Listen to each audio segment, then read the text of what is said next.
देखिए बच्चों, अभी हम लोग लॉन्ग एनालिसिस करते हैं। 2025 का अभी एग्ज़ाम हुआ है मैथमेटिक्स इंटरमीडिएट का। देखिए इंटीग्रेशन का जो क्वेश्चन मेरे पास है, इसमें हम देख रहे हैं कि लिखा हुआ x माइनस ए 1 का स्क्वायर x+2। ये क्वेश्चन आपका NCERT BTBC जो बुक आप पढ़ते हैं उसमें एक्सरसाइज 7.5 क्वेश्चन प्रश्न संख्या 8 क्वेश्चन नंबर 8 में है, जो कि हम अपने बच्चों को बताए हुए थे। एक्सरसाइज सभी बच्चे एक्सरसाइज पढ़ते हैं, हर जगह कहीं भी पढ़ते हैं, आप एक्सरसाइज पढ़े ही होंगे। उसमें ये क्वेश्चन आपको सेम टू सेम ये क्वेश्चन वहाँ रखा हुआ है, तो ये उससे सॉल्यूशन करना था। अगला क्वेश्चन आप जब देखिएगा x/dx y बराबर वाई स्क्वायर लॉग x, तो इसका भी सॉल्यूशन आप देखिएगा एक्सरसाइज 9.6 में क्वेश्चन नंबर 6 जो है उस पर आधारित ये क्वेश्चन है। वहाँ पर थोड़ा सा अंतर ये है कि वहाँ x² log x दिया हुआ और 2y लिखा हुआ है, यहाँ पर बस थोड़ा सा परिवर्तित है सवाल। उसी पैटर्न पर थोड़ा सा दिमाग लगा के इसको बनाना है आपको। इसके बाद जब इस क्वेश्चन की आप बात कीजिएगा A B C, तो आपको यह क्वेश्चन जो है सेम टू सेम क्वेश्चन हम जो अपने कोचिंग में हम अपने मैथ्स वाले बच्चों का जो एग्जाम लेते हैं 100 मार्क्स का, उसमें टेस्ट में दिए हुए 100 मार्क्स का जो एग्जाम टोटल हम 6 मार्क्स टेस्ट लिए थे, उसमें टेस्ट में यह question same to same question दिया हुआ था। और वही क्वेश्चन जो है आपको एग्जाम में भी दिया है। हम उस क्वेश्चन में और एक्स्ट्रा कर दिए थे कि ए बी का इन्वर्स बराबर प्रूव करने बोल दिए थे, B inverse into A inverse, जबकि इसमें सिर्फ कहा है ए और बी का इन्वर्स निकालना है, ए बी का गुना करना था और इसका इन्वर्स निकालना था। इसके बाद आप देखिएगा x/1 y/3 z/0 and the plane 2x + y = 0। तो इस क्वेश्चन का भी सॉल्यूशन आप प्रीवियस ईयर में जब देखिएगा, PY मतलब प्रीवियस ईयर 2020 में क्वेश्चन नंबर 33 पर आधारित है, उसी बेस्ड पर ये क्वेश्चन है। इसमें आपको बहुत बच्चे के मिस्टेक क्या किए होंगे, यहाँ पर ध्यान देना था 2x + y + 0z - 5 = 0, A1 B1 C1 A2 B2 C2 और फार्मूला cos थीटा वाला, ये सेंटर जो आपको लगाना था cos थीटा लगा देते, आराम से बन जाता। सिंपल क्वेश्चन है, कुछ खास नहीं है।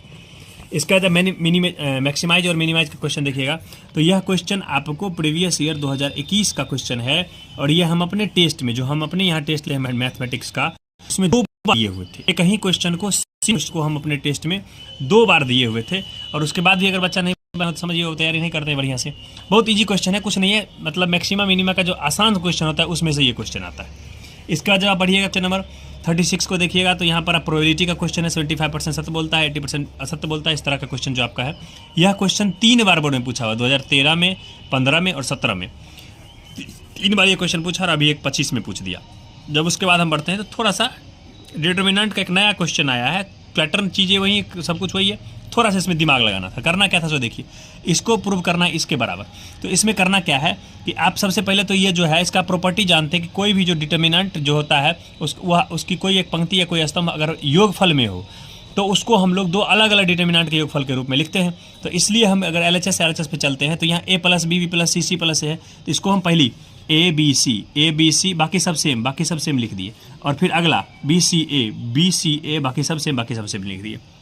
और इसके बाद आप डिटर्मिनेंट के प्रॉपर्टी में देखते हैं कि किसी भी सारणी का 2 पंक्ति अथवा 2 स्तंभ, 2 पंक्ति अथवा 2, यहाँ देखिए BCA 2 पंक्ति अथवा 2 स्तंभ के जो प्रत्येक अवयव हैं, संगत अवयव बराबर हों, तो उस पूरे सारणी का जो मान हो जाता है। अब इसको हम लेके आगे बढ़ते हैं। इसको जो लेके आगे बढ़िएगा, देखिएगा ABC BCA CAB।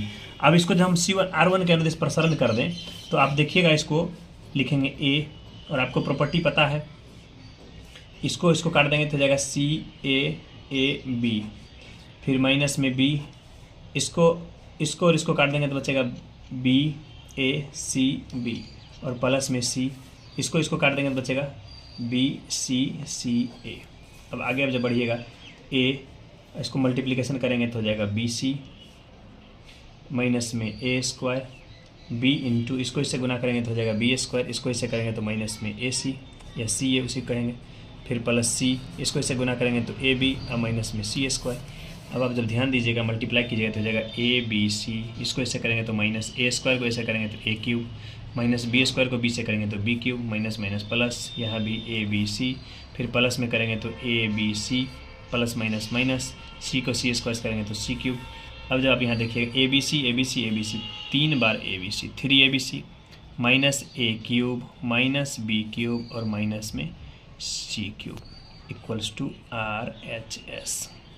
एग्ज़ाम में यही प्रूव करने के लिए बोला था।